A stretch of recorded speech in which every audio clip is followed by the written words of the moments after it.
This isn't World War III. We're not heading towards it. Get that out of your head. I understand the conflict going on with Iran and that other country in the Middle East, along with Russia and Ukraine, but this is still very small fry. Look at the disproportionate level of damage done between both countries. Iran managed to get their drones and missiles through the Iron Dome and other levels of defense to hit apartment complexes. Maybe they hit one federal building. But the level of damage that Iran has suffered is disproportionately worse. There are constant barrages going deep into Tehran. They've destroyed a great deal of Iran's nuclear facilities. They've killed over 20 top military leaders in Iran, along with 6 or 7 nuclear scientists. Since last year, Iran's air defenses have been all but dismantled, meaning billions of dollars of purchases from Russia to get the S-300 and the S-400 are now worthless. Iran's military infrastructure is heavily damaged. So is their energy infrastructure. As you could see, their Tehran oil refinery is ablaze. Now, don't get me wrong. This is a war between these two countries, but it is a war that Iran will lose if it continues.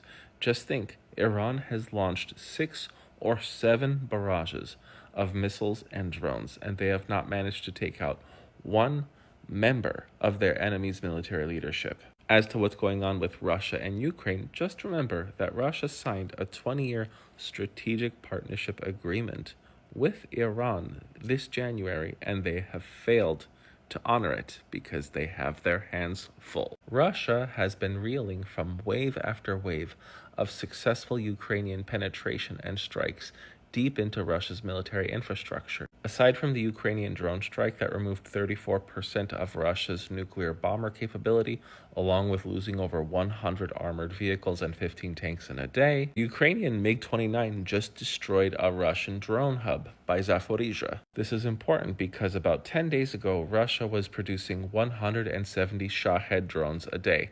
That number is going to be a lot less now. Ukraine has managed to freeze, or at least stall, the Russian military machine in their own country. Oh, but Russia has nukes. The Russians don't even know if somehow the Ukrainians have managed to infiltrate Russia's nuclear program. But what about China? China can't even take Taiwan at this point, and they definitely can't send an army over to reinforce Iran or Russia. China doesn't have a blue water navy. They have no logistical capability, no military expertise. They haven't fought a battle in 50 years. Now, it's true that China can produce between 200 to 600 times more naval vessels than the United States in a single year. But do they have the sailors and just leaders to actually navigate the ships necessary? No, they don't. China is also surrounded by very populated and fairly powerful countries that don't like them. So the only role that China can play and will play in the future for Russia and Iran's conflicts is that of a supplier.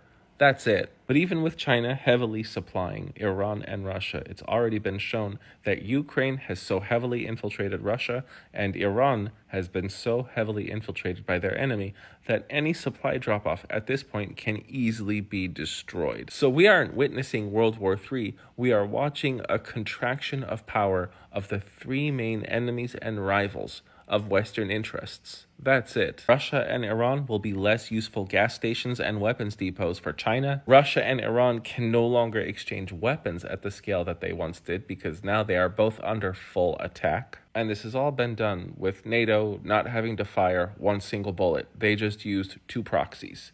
Ukraine against Russia, and then the hatchet man of the Middle East against Iran. I am the Geo Hussar. If people are trying to scare you again about World War III, just show them this post. Thanks for watching.